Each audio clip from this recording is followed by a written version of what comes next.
আমাদের জীবনে আমরা যখনই এমন কোনো মানুষের সাথে পরিচিত হই যে বয়সে, পদে এবং আর্থিক দিক থেকে আমাদের থেকে পিছিয়ে, তখন আমরা সবাই খুব হীন নজরে তাদের দিকে দেখি। মনেই করি না যে সেই ব্যক্তির নিজস্ব একটা অস্তিত্ব রয়েছে, তার নিজেরও একটা মাহাত্ম্য রয়েছে। আমাদের মনেই হয় না যে আমাদের সামনে দাঁড়িয়ে থাকার যোগ্যতা আছে তাদের। চলুন আপনাকে একটা প্রশ্ন করি, শূন্যের নিজস্ব মূল্য কোথায়? আপনি বলবেন কিছুই না। শূন্যের আবার নিজস্ব মূল্য কোথায়? কিন্তু যখন এই শূন্যই কোনো সংখ্যার সাথে এসে যুক্ত হয়ে যায়, কোনো অঙ্কের সাথে এসে যুক্ত হয়ে যায়, তখন তার মূল্য অনেক গুণ বৃদ্ধি পায়। অর্থাৎ এই শূন্যের মূল্য অবশ্যই আছে। আর আমাদের জীবনেও এমন কিছু ব্যক্তি থাকেন, তাদের দেখে মনে হয় যে এদের কোনো মূল্যই নেই।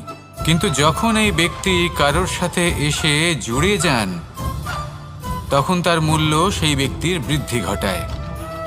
এই সংসারে এমন কোনো ব্যক্তি নেই যার কোনো মূল্য নেই।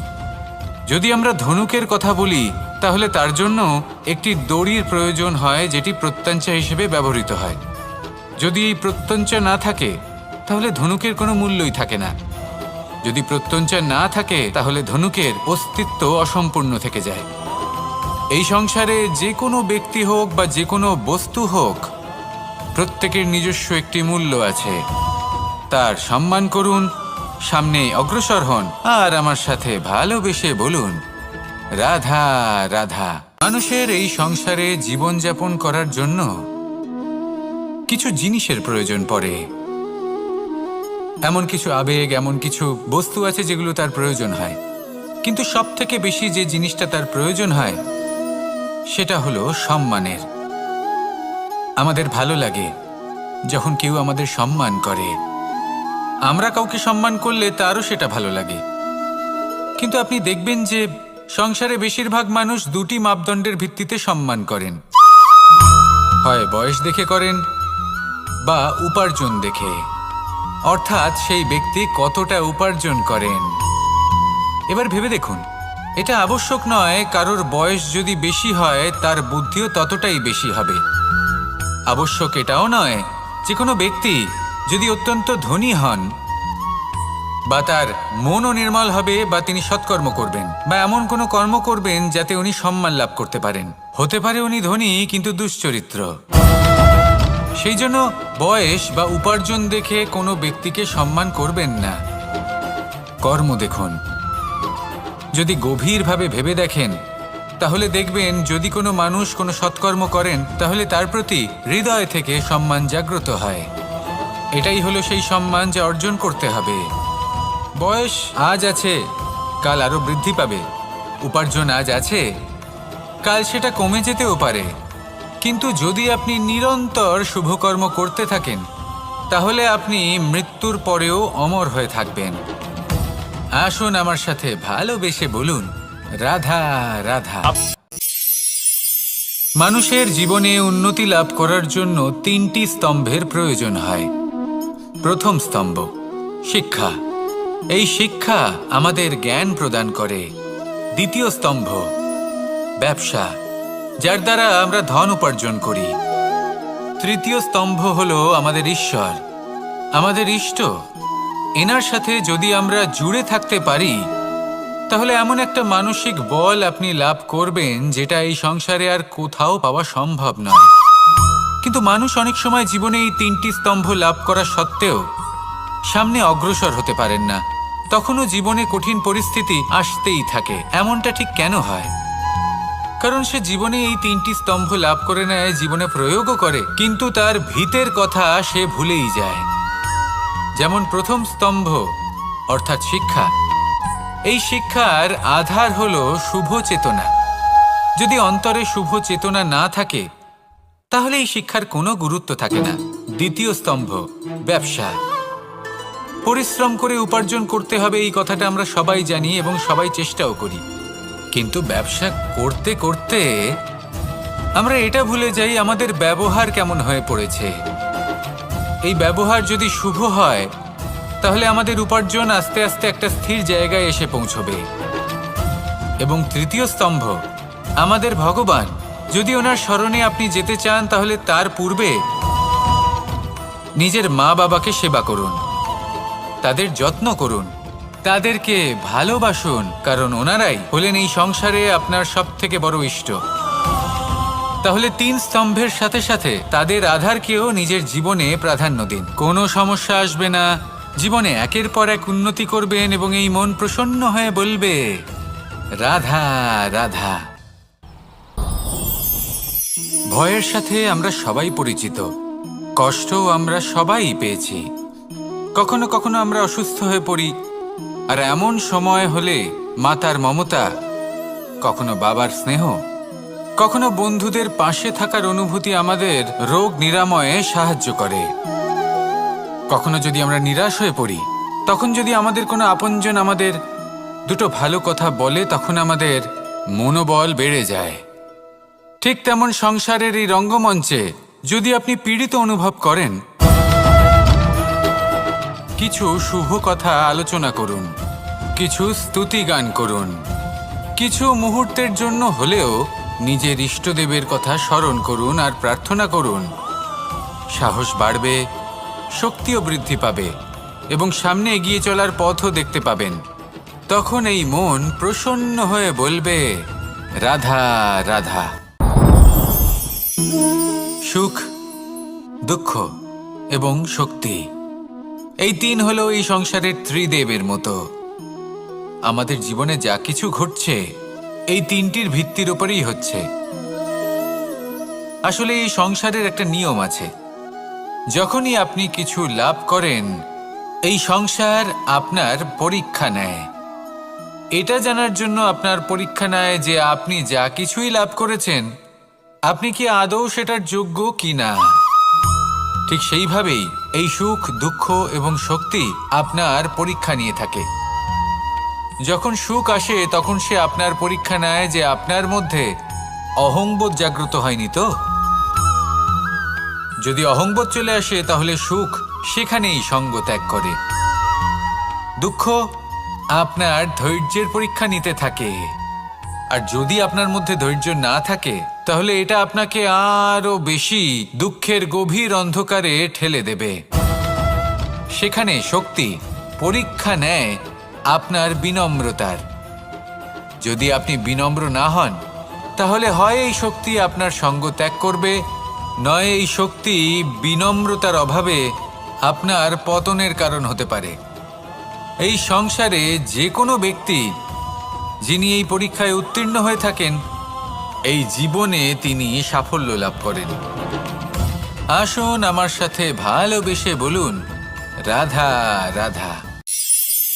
মানুষের জীবনে উন্নতি লাভ করার জন্য 3টি স্তম্ভের প্রয়োজন হয়। প্রথম স্তম্ভ শিক্ষা, এই শিক্ষা আমাদের জ্ঞান প্রদান করে। দ্বিতীয় স্তম্ভ ব্যবসা, যার দ্বারা আমরা ধন উপার্জন করি। তৃতীয় স্তম্ভ হলো আমাদের ঈশ্বর, আমাদের ইষ্ট। এনার সাথে যদি আমরা জুড়ে থাকতে পারি তাহলে এমন একটা মানসিক বল আপনি লাভ করবেন যেটা এই সংসারে আর কোথাও পাওয়া সম্ভব নয়। কিন্তু মানুষ অনেক সময় জীবনে এই 3টি স্তম্ভ লাভ করা সত্ত্বেও সামনে অগ্রসর হতে পারেন না। তখনও জীবনে কঠিন পরিস্থিতি আসতেই থাকে। এমনটা ঠিক কেন হয়? কারণ সে জীবনে এই 3টি স্তম্ভ লাভ করে নেয়, জীবনে প্রয়োগও করে, কিন্তু তার ভিতের কথা সে ভুলেই যায়। যেমন প্রথম স্তম্ভ অর্থাৎ শিক্ষা, এই শিক্ষার আধার হলো শুভ চেতনা। যদি অন্তরে শুভ চেতনা না থাকে তাহলে এই শিক্ষার কোনো গুরুত্ব থাকে না। দ্বিতীয় স্তম্ভ ব্যবসা, পরিশ্রম করে উপার্জন করতে হবে, এই কথাটা আমরা সবাই জানি এবং সবাই চেষ্টাও করি। কিন্তু ব্যবসা করতে করতে আমরা এটা ভুলে যাই আমাদের ব্যবহার কেমন হয়ে পড়েছে। এই ব্যবহার যদি শুভ হয় তাহলে আমাদের উপার্জন আস্তে আস্তে একটা স্থির জায়গায় এসে পৌঁছবে। এবং তৃতীয় স্তম্ভ আমাদের ভগবান, যদি ওনার স্মরণে আপনি যেতে চান তাহলে তার পূর্বে নিজের মা বাবাকে সেবা করুন, তাদের যত্ন করুন, তাদেরকে ভালোবাসুন, কারণ ওনারাই হলেন এই সংসারে আপনার সবথেকে বড় ইষ্ট। তাহলে 3 স্তম্ভের সাথে সাথে তাদের আধারকেও নিজের জীবনে প্রাধান্য দিন। কোনো সমস্যা আসবে না, জীবনে একের পর এক উন্নতি করবেন এবং এই মন প্রসন্ন হয়ে বলবে, রাধা রাধা। সুখ, দুঃখ এবং শক্তি, এই তিন হলো এই সংসারের ত্রিদেবের মতো। আমাদের জীবনে যা কিছু ঘটছে এই তিনটির ভিত্তির উপরেই হচ্ছে। আসলে এই সংসারের একটা নিয়ম আছে, যখনই আপনি কিছু লাভ করেন এই সংসার আপনার পরীক্ষা নেয়। এটা জানার জন্য আপনার পরীক্ষা নেয় যে আপনি যা কিছুই লাভ করেছেন আপনি কি আদৌ সেটার যোগ্য কিনা। ঠিক সেইভাবেই এই সুখ, দুঃখ এবং শক্তি আপনার পরীক্ষা নিয়ে থাকে। যখন সুখ আসে তখন সে আপনার পরীক্ষা নেয় যে আপনার মধ্যে অহংবোধ জাগ্রত হয়নি তো। যদি অহংবোধ চলে আসে তাহলে সুখ সেখানেই সঙ্গ ত্যাগ করে। দুঃখ আপনার ধৈর্যের পরীক্ষা নিতে থাকে, আর যদি আপনার মধ্যে ধৈর্য না থাকে তাহলে এটা আপনাকে আরো বেশি দুঃখের গভীর অন্ধকারে ঠেলে দেবে। সেখানে শক্তি পরীক্ষা নেয় আপনার বিনম্রতার। যদি আপনি বিনম্র না হন তাহলে হয় এই শক্তি আপনার সঙ্গ ত্যাগ করবে, নয় এই শক্তি বিনম্রতার অভাবে আপনার পতনের কারণ হতে পারে। এই সংসারে যে কোনো ব্যক্তি যিনি এই পরীক্ষায় উত্তীর্ণ হয়ে থাকেন এই জীবনে তিনি সাফল্য লাভ করেন। আসুন আমার সাথে ভালোবেসে বলুন, রাধা রাধা। ভয়ের সাথে আমরা সবাই পরিচিত, কষ্টও আমরা সবাই পেয়েছি। কখনো কখনো আমরা অসুস্থ হয়ে পড়ি, আর এমন সময় হলে মাতার মমতা, কখনো বাবার স্নেহ, কখনো বন্ধুদের পাশে থাকার অনুভূতি আমাদের রোগ নিরাময়ে সাহায্য করে। কখনো যদি আমরা নিরাশ হয়ে পড়ি, তখন যদি আমাদের কোনো আপনজন আমাদের দুটো ভালো কথা বলে তখন আমাদের মনোবল বেড়ে যায়। ঠিক তেমন সংসারের এই রঙ্গমঞ্চে যদি আপনি পীড়িত অনুভব করেন, কিছু শুভ কথা আলোচনা করুন, কিছু স্তুতি গান করুন, কিছু মুহূর্তের জন্য হলেও নিজের ইষ্টদেবের কথা স্মরণ করুন আর প্রার্থনা করুন। সাহস বাড়বে, শক্তিও বৃদ্ধি পাবে এবং সামনে এগিয়ে চলার পথও দেখতে পাবেন। তখন এই মন প্রসন্ন হয়ে বলবে, রাধা রাধা। এই সংসারে কখনো কোনো ব্যক্তিকে তার বাইরের পোশাক দেখে বিচার করার চেষ্টা করবেন না, এটা খুব বড় ভুল করবেন। যেমন আমরা জীবনে অনেক সময় এমন করি, ধরুন কোথাও একটা গাছ দেখলাম, খুব বিশাল আকারের একটা গাছ, যেটা মাটির থেকে অনেক উঁচুতে পৌঁছে গেছে, যার বিশাল শাখা আছে। সেগুলো দেখে আমরা ভাবি যে এই গাছে হয়তো কত সুস্বাদু ফল আছে, আমরা সেই গাছের পরিচর্যা করতে থাকি। আবার অন্যদিকে হলো একটি তৃণ, যেটা মাটি থেকে কিছুটা উঁচুতে পৌঁছেছে, কিন্তু সেই তৃণর নিচে, মাটির নিচে অত্যন্ত সুস্বাদু ফল বা সবজি জন্ম নেয়, যা আমাদের স্বাস্থ্যের পক্ষে অত্যন্ত উপকারী। সেই জন্য কখনো আবরণ দেখে কাউকে বিচার করতে চেষ্টা করবেন না। তার বদলে এটা বোঝার চেষ্টা করুন যে আপনার সামনে যে ব্যক্তি আছে বা বস্তু আছে তার বিশেষত্ব কি। যদি এই বিশেষত্ব বোঝার ক্ষমতা আপনি অর্জন করেন, যদি এই শিল্প আপনি নিজের ভেতরে জাগ্রত করেন, তাহলে এই সংসারে বিশেষত্ব কি সেটা আপনি জানতে পারবেন। আর এই সমস্ত খেলা দৃষ্টি থেকে নয়, দৃষ্টিভঙ্গি থেকে জন্ম নেয়। দৃষ্টিভঙ্গি সবসময় শুভ রাখুন আর আমার সাথে ভালোবেসে বলুন, রাধা রাধা। যখন আমরা কোনো বনে প্রবেশ করি তখন এই সবুজ ঘাস দেখে, এই কোমল ঘাস দেখে আমাদের মন প্রফুল্ল হয়ে ওঠে। ভিন্ন ভিন্ন প্রজাতির ফুল, ভিন্ন ভিন্ন রঙের ফুল দেখে এই মন আনন্দে ভরে ওঠে। এখানে শিশুরা আনন্দ লাভ করে, বড়রা ভোজন গ্রহণ করেন, কথাবার্তা বলেন, হাঁটাহাঁটি করে বেড়ান। এবার ভেবে দেখুন, যখন এই উপবনের নির্মাণ হয়েছিল সেই সময় যদি এই মাটিকে সঠিকভাবে খনন না করা হতো, যদি তাতে সঠিকভাবে বীজ রোপণ না করা হতো, যদি কোনো সংঘর্ষ না হতো, পরিশ্রম না করা হতো, যদি চলতে চলতে পায়ে কাঁটা না বিঁধে যেত, তাহলে এই সুন্দর বন দেখে আমরা কি এই আনন্দ লাভ করতে পারতাম? কখনোই নয়। ধরুন কোনো নদীর তটে সুন্দর একটি বন আছে, সেই বনের আনন্দ লাভ করতে গেলে আপনাকে সেই নদী পার করতেই হবে। যদি সুখের নদীর কাছে পৌঁছতে চান তাহলে তটে যে কাঁটা রয়েছে সেগুলোর সাথে সংঘর্ষ করতেই হবে। এই সংসারে যদি আপনি সুখ লাভ করতে চান তাহলে সুখ লাভের এই যাত্রা শুরু করতে হবে সংঘর্ষ দ্বারা। তাহলে সংঘর্ষকে স্বাগত জানান, এর পেছনেই সুখ রয়েছে যা আপনার জন্য অপেক্ষা করছে। এবার হাসুন আর আমার সাথে ভালোবেসে বলুন, রাধা রাধা। মানুষ সুখী জীবনযাপনের প্রতি এতটাই অভ্যস্ত হয়ে পড়ে যে একটা ছোট্ট সমস্যা এলেই সে সবার থেকে সাহায্য চাইতে শুরু করে দেয়। সে সাহায্য লাভও করে এবং সেই সংকট থেকে সে বেরিয়েও আসে। কিন্তু এই সাহায্য কিছু মুহূর্তের, আর কিছু মুহূর্তের হলো এই দুঃখ। এই দুই মুহূর্তের সাহায্যের জন্য আজীবন আপনি তার কাছে ঋণী হয়ে থাকেন। আর মানবিকতার খাতিরে আপনার মনে কৃতজ্ঞতা জেগে ওঠে, আর সেই কৃতজ্ঞতা বোধ হলো যে আপনি কখনো সেই ব্যক্তিকে ছাপিয়ে যেতেই পারবেন না। সেই জন্য জীবনে সবসময় চেষ্টা করবেন নিজেকে প্রস্তুত রাখতে সেই সব সমস্যার জন্য, সেই সব বাধার জন্য যেগুলো আপনার জীবনে আসতে পারে। ততক্ষণ সাহায্য চাইবেন না যতক্ষণ না অন্য কোনো পথ না থাকছে। সাহায্য চাওয়া অনুচিত নয়, কিন্তু সাহায্য চাইলে এবং সাহায্য পেলে আপনি আজীবন কৃতজ্ঞ এবং ঋণী হয়ে থাকবেন। আর তারপর একদিন আপনি পরিবর্তন দেখতে পাবেন যে কিভাবে আপনি ছোট ছোট সমস্যার জন্য সাহায্য না চেয়ে বড় বড় সমস্যার সম্মুখীন হতে প্রস্তুত হয়ে গেছেন। এটাই হলো সংসারের নীতি। এটাই পালন করুন আর আমার সাথে ভালোবেসে বলুন, রাধা রাধা।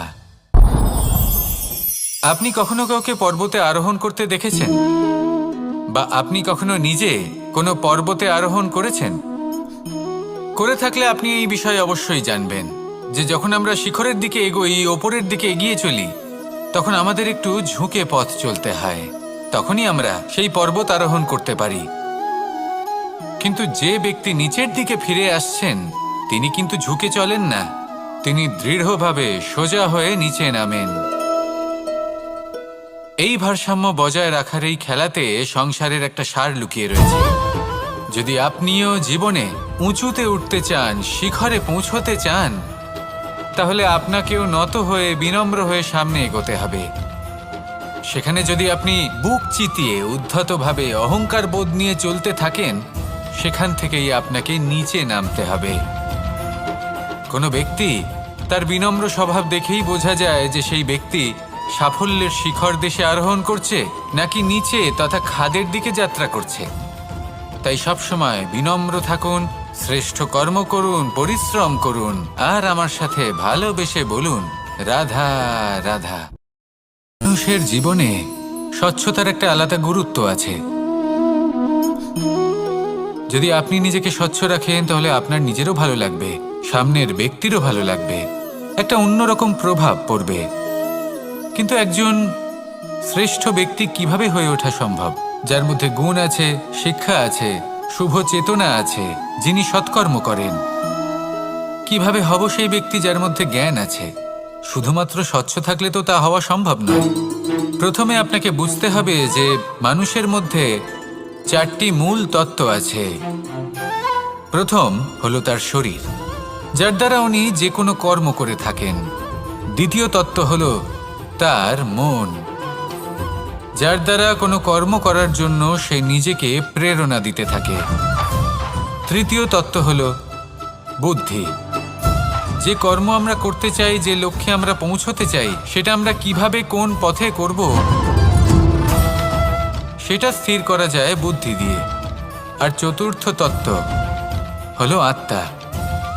আত্মা হলো এমন এক তত্ত্ব যার কোনো সমাপ্তি নেই। আত্মা হলো অজয়, কিন্তু এরও শুদ্ধিকরণের প্রয়োজন হয়। এই চারটি তত্ত্বের শুদ্ধিকরণ করতে থাকুন, এদের নির্মল রাখুন, শুদ্ধ রাখুন। এবং এটা কিভাবে হবে? শুভ চেতনা দ্বারা, জ্ঞানের দ্বারা, এবং সব থেকে বেশি গুরুত্বপূর্ণ প্রেমের দ্বারা। আসুন আমার সাথে ভালোবেসে বলুন, রাধা রাধা। এই জীবনে তিনটি গুরুত্বপূর্ণ শব্দ আছে যা বোঝা আমাদের কাছে খুব গুরুত্বপূর্ণ, এবং এই তিনটি শব্দের নিজস্ব অর্থ আছে।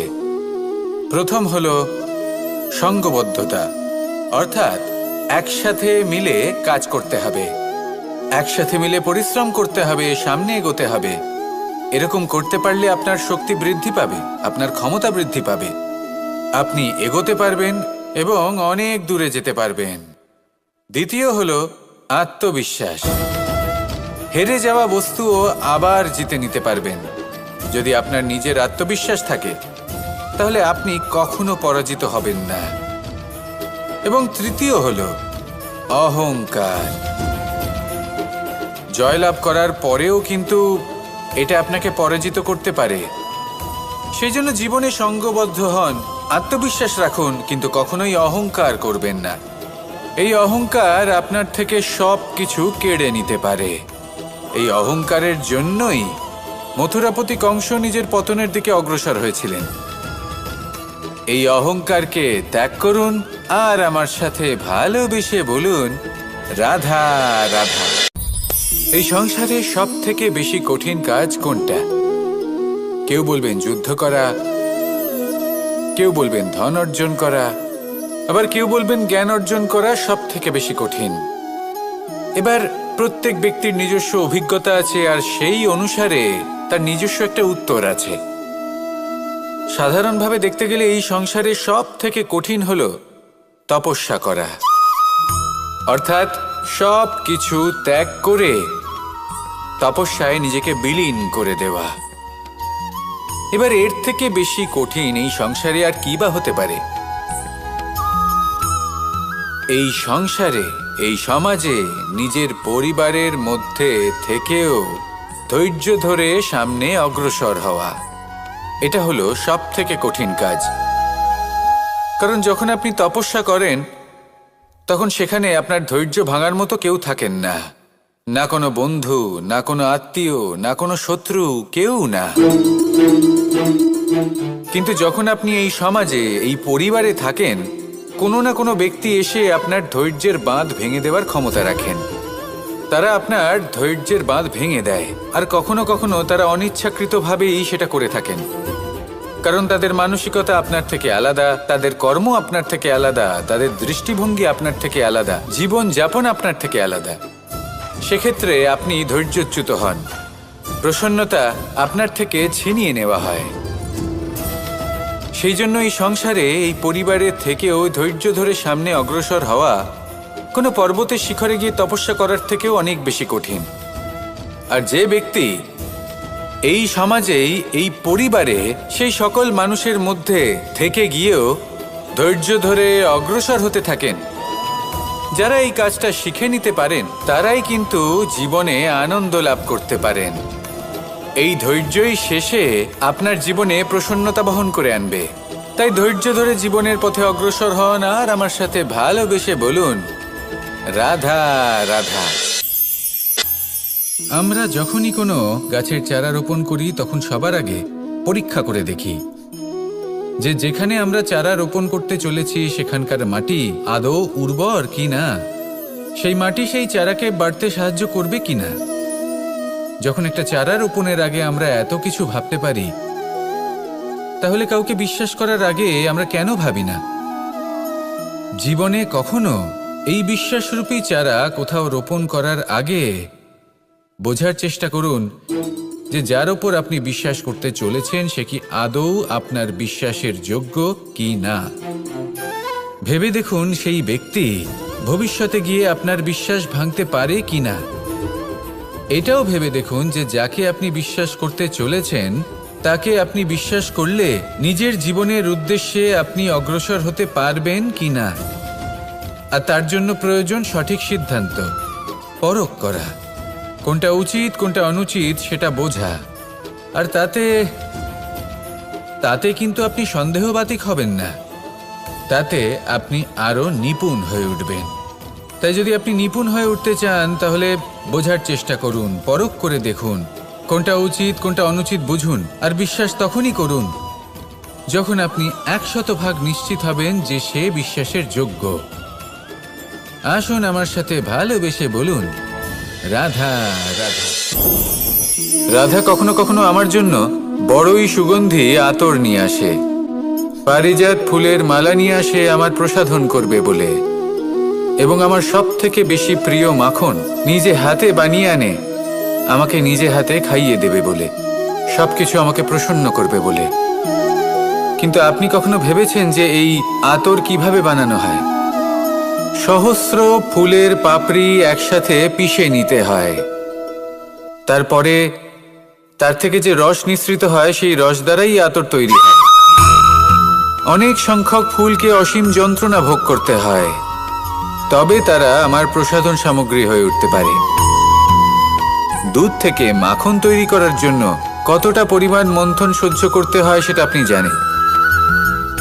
ঠিক সেই রকমই হলো আমাদের জীবনও। বিপদও আসে, কঠিন পরিস্থিতিও আসে, এর সম্মুখীন হতে শিখুন। মনে রাখবেন, আপনি হলেন সেই দুধ যাকে মন্থন সহ্য করতে হবে মাখন হয়ে ওঠার জন্য। মনে রাখবেন, আপনি হলেন সেই ফুলের মতন যাদের পিষ্ট হতে হবে সুগন্ধি আতর হয়ে ওঠার জন্য, যাকেই সংসার পছন্দ করে। কখনো কখনো জীবনে আপনার সাথে খারাপ শুধুমাত্র এই কারণে ঘটে যাতে আপনার শ্রেষ্ঠ রূপ এই সংসারের সামনে আসতে পারে। শুধুমাত্র কঠিন পরিস্থিতি এবং বিপদকে একটা সুযোগ হিসেবে দেখার চেষ্টা করুন। আপনার জন্য এই সংসার বদলে যাবে, সংসারকে দেখার দৃষ্টিভঙ্গি পাল্টে যাবে, আপনার ভাগ্য পাল্টে যাবে, আর এই মন প্রসন্ন হয়ে বলবে, রাধা রাধা। পাশা নামক এই খেলাটি আপনারা নিশ্চয়ই খেলেছেন, না খেলে থাকলে দেখেছেন, আর যদি দেখেও না থাকেন তাহলে নিশ্চিত রূপে শুনেছেন। মহাভারতের এই মহাযুদ্ধ কোথাও না কোথাও এই পাশা নামক খেলার কারণে হয়েছিল। পাশার এই বিচিত্র খেলা, দান, এইসবের কারণে কেউ নিজের মাথায় রাজ মুকুট পরিধান করেছিলেন, আবার সেখানে পরাজিত হওয়ার জন্য কাউকে বনবাসও ভোগ করতে হয়েছিল। কিন্তু এই খেলা সমাপ্ত হওয়ার পরে সমস্ত ঘুঁটি আর এই পাশার ছক একই পুটলিতে স্থান পেল। এটাই হলো আমাদের জীবন। এই সংসারে আমরা জয় পরাজয়ের বিষয়ে এতটাই ভাবি, এত চিন্তা করি যে এই জীবনের খেলার আনন্দটাই উপভোগ করতে পারি না। আর অবশেষে কি হয়? কেউ জয়ী হন, কেউ পরাজিত হন, কিন্তু দুজনেই একই স্থানে পৌঁছে যান। প্রত্যেক ব্যক্তি মৃত্যুর পরে একটি নির্দিষ্ট স্থানেই পৌঁছতে বাধ্য, কিন্তু ততক্ষণ এই জীবন, এই খেলা, তার আনন্দ উপভোগ করুন। এই সংসারে সেই ব্যক্তি শ্রেষ্ঠ স্থানে পৌঁছতে পেরেছেন যিনি এই সংসারকে প্রকাশ প্রদান করেছেন, যিনি কখনো জয় পরাজয় এ বিষয়ে ভাবেননি, শুধু এই জীবনের খেলার আনন্দ উপভোগ করেছেন। এটাই আপনিও করুন, আর আমার সাথে ভালোবেসে বলুন, রাধা রাধা। প্রত্যেক মানুষ নিজের জীবনে দুঃখ অনুভব করেন। প্রত্যেকের দুঃখ আলাদা হতে পারে। কারোর মনে এই দুঃখ থাকে যে সে তার বাবা মায়ের সব ইচ্ছে পূরণ করতে পারেননি। কেউ এটা ভেবে দুঃখ পান যে সে চিরকাল সদাচার করেছেন, সৎকর্ম করেছেন, কিন্তু তাও তাকে দুরাচারী বলে মনে করা হয়। কেউ এটা ভেবেও দুঃখ পান যে তার সামনে যে ব্যক্তি রয়েছেন তার চোখে তিনি শত্রু হয়ে উঠেছেন বা দুষ্ট হয়ে উঠেছেন, যেখানে তিনি হয়তো কোনো অনুচিত কাজই করেননি। এবার এই সমস্ত বিষয় নিয়ে ভেবে নিজের ব্যক্তিত্ব নিয়ে সন্দেহ প্রকাশ করবেন না। যদি নিজের ব্যক্তিত্ব নিয়ে কোনো সন্দেহ থেকে থাকে তাহলে কর্ম সংক্রান্ত প্রশ্ন করুন যে আপনি যা করেছেন তাতে কি উচিত ছিল, কি অনুচিত ছিল। যেটা প্রয়োজন সেটা এটা বোঝার যে আপনার অন্তর্মন, আপনার বিবেক আপনাকে কি বলছে, আর আপনার অন্তর্মন আর আপনার বিবেক আপনাকে যেটা করতে বলবে শুধু সেটাই করুন। আর তারপরে এই সংসার কি বলবে, কি ভাববে সেসব নিয়ে ভাবতে যাবেন না, কারণ এই সংসার তো ঈশ্বরকেও প্রশ্ন করে থাকে, ঈশ্বরকেও দোষী মনে করে। কখনো কখনো যখন কোনো ঘটনা মানুষের ইচ্ছা অনুযায়ী ঘটে না, তখন মানুষ এটা বলে যে হে ঈশ্বর, আপনি আমার পাশে থাকলেন না, আপনি বড়ই কঠোর, এটা আপনার দোষ। যেখানে বেশিরভাগ সময় হয়তো সে নিজেই নিজের কর্মফল ভোগ করছে, আর কখনো কখনো ঈশ্বর হয়তো তার জন্য আরো ভালো কোনো পরিকল্পনা করে রেখেছেন, কিন্তু মানুষ সেটা বুঝতে পারে না। তাই দিনের শেষে যেটা প্রয়োজন সেটা হলো নিজের মনের কথা বুঝতে হবে। আপনার বিবেক কি বলছে শুধু সেটাই করুন, আর সামনে এগোতে থাকুন। আমার সাথে ভালোবেসে বলুন, রাধা রাধা। পরিবর্তন, এটা হলো সৃষ্টির অমূল্য নিয়ম। এই সংসারে সবকিছু সময়ান্তরে পরিবর্তিত হয়, এই সময়ও পরিবর্তিত হয়। পরিবর্তন চিরকাল হয়ে এসেছে আর চিরকাল হতে থাকবে, কিন্তু এবার আমরা সেই পরিবর্তন কিভাবে লাভ করব যেটা আমাদের প্রয়োজন, যেটা আমরা চাই। আমরা জীবনে বিকাশ চাই। এই বিকাশ কিভাবে লাভ করতে পারি? এই প্রকৃতি কিন্তু আমাদের অত্যন্ত উত্তম উদাহরণ দিয়ে বুঝিয়েছে। একটি বিন্দুর উদাহরণ দিয়েছে যা ভবিষ্যতে একটা বিশাল নদীর আকার ধারণ করে। এটা কিভাবে হয়? মেঘ থেকে একটি বিন্দু ঝরে পড়ে সেই পর্বতের ওপর যেখানে হিম আছে। সেই হিমের সংস্পর্শে আসা মাত্র সেই বিন্দুর সাথে আরো বেশ কিছু বিন্দু যুক্ত হয়, তারপর তারা অগ্রসর হয়, আরো কিছু বিন্দু যুক্ত হয়, আস্তে আস্তে একটা ক্ষীণ ধারার রূপ ধারণ করে, এবং সেটাই ভবিষ্যতে আরো এগোতে থাকে। অনেকটা যাওয়ার পর যখন অনেক সংখ্যক বিন্দু একসাথে যুক্ত হয়, তখন সেটা বিশাল নদীর আকার ধারণ করে। এবার আমরা মানুষ বলে আমাদের সাথে এই নিয়মের অন্যথা হয় তা নয়। আমরাও এই প্রকৃতির অংশ, আমাদের ক্ষেত্রেও একই নিয়ম প্রযোজ্য।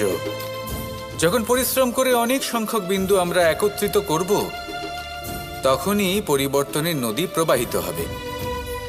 প্রয়োজন হলো নিরন্তর পরিশ্রম করা এবং ধৈর্য ধরা। এটা করতে থাকুন, জীবনে সব কিছু লাভ করতে পারবেন, কারণ প্রকৃতি আমাদের এটাই শিখিয়েছে, আর আমরা এই ব্রহ্মরই একটি অংশ, যার দ্বারা এই ব্রহ্মাণ্ড নির্মিত। আসুন আমার সাথে ভালোবেসে বলুন, রাধা রাধা। কখনো এই প্রকৃতির দিকে তাকিয়ে থাকবেন। এই প্রকৃতি অনেক ধরনের শিক্ষা দেয়। কোনো একটা গাছকে দেখুন, কিভাবে সে মাটি থেকে জল শুষে নেয়। সে ঝড় হোক বা হোক কড়া রোদ, সব সহ্য করে এবং অবশেষে সে ফল ধারণ করে। আর সেই ফল উৎপন্ন করার পরে সে ফল কিন্তু সে নিজে গ্রহণ করে না, এই সংসারকে প্রদান করে, যাতে পশু পাখি মানুষ তারা এই ফল গ্রহণ করে শক্তিশালী হয়ে উঠতে পারে, সুস্থ থাকতে পারে। সেভাবেই নদী, সরোবর এরা নিজেরাও কিন্তু নিজেদের জল গ্রহণ করে না, মাটিকে প্রদান করে, পশু পাখিকে প্রদান করে। সূর্য নিজেও নিজের জন্য প্রজ্বলিত হয় না, সে প্রকাশ ছড়িয়ে দিতে চায় আমাদের সবার কাছে, সে আলো পৌঁছে দিতে চায়।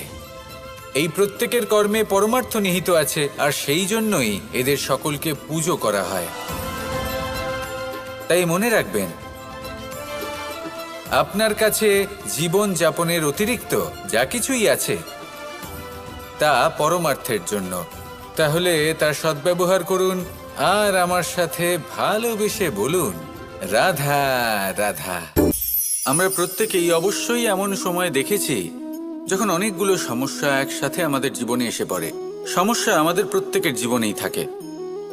আমরা তার সমাধান খুঁজতে চেষ্টা করি, কখনো সমাধান খুঁজে পাই, আবার কখনো যতই চেষ্টা করি না কেন কোনো সমাধান খুঁজেই পাই না। আর যখন এটা হয় তখন মানুষ অত্যন্ত বিচলিত হয়ে পড়েন।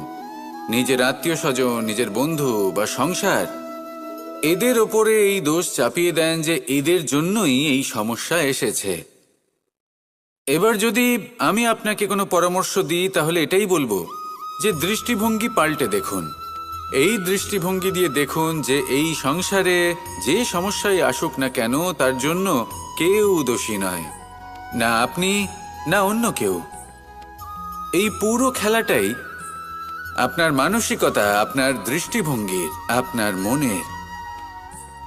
কিভাবে বোঝাচ্ছি? যখন আমাদের মন শক্ত থাকে তখন কঠিন থেকে কঠিনতর পরিস্থিতিও আমাদের জীবনে খুব বেশি হলে প্রতিস্পর্ধা হয়ে থেকে যায়। সেখানে যদি আমাদের মন দুর্বল থাকে, তখন অল্প কঠিন পরিস্থিতিও আমাদের কাছে খুব বড় সমস্যা হয়ে যায়, তাই না? একটা শক্ত মন কঠিন পরিস্থিতিকে প্রতিস্পর্ধা হিসেবে দেখে আর তার মধ্যেও একটা সুযোগ খুঁজে নেয়। আমাদের শুধু এটাই করতে হবে। এই সংসারে অন্য কাউকে দোষী মনে করলে আপনার সমস্যা দূর হয়ে যাবে না। সেই জন্য এই সংসারকে দোষ দেওয়ার বদলে এই সমস্যার মূলে চলে যান, সেটাকে বুঝুন, নিজের এই মনকে শক্ত করে তুলুন। যদি আপনার মন শক্তিশালী হয়, তাহলে এই সংসারে অনেক বড় বড় কঠিন থেকে কঠিনতর পরিস্থিতিও যদি আসে, আপনার জীবনে যতই বড় বড় সমস্যা আসুক না কেন, আপনার লক্ষ্য লাভে বাধা দিতে পারবে না। আসুন আমার সাথে ভালোবেসে বলুন, রাধা রাধা। আমরা সবাই পাথর দেখেছি, পর্বতও দেখেছি, শুকনো পাতাও দেখেছি, শ্যামল বনানীও দেখেছি। কখনো ভেবেছেন পাথরের অস্তিত্ব কিন্তু ততক্ষণ পর্যন্ত যতক্ষণ সে পর্বতের গায়ে আটকে থাকে। যখন সেই পর্বত থেকে সেই পাথর ভিন্ন হয়ে যায় ও নিজের অস্তিত্ব হারিয়ে ফেলে। আস্তে আস্তে কখনো পাথর কেটে বা কখনো পিষ্ট হয়ে সেই পাথর আস্তে আস্তে মাটিতে পরিণত হয় এবং পূর্ণরূপে নিজের অস্তিত্ব হারিয়ে ফেলে। এটাই পাতার সাথেও হয়। এই পাতা যতক্ষণ গাছের ডালের সাথে যুক্ত ততক্ষণ তার অস্তিত্ব থাকে।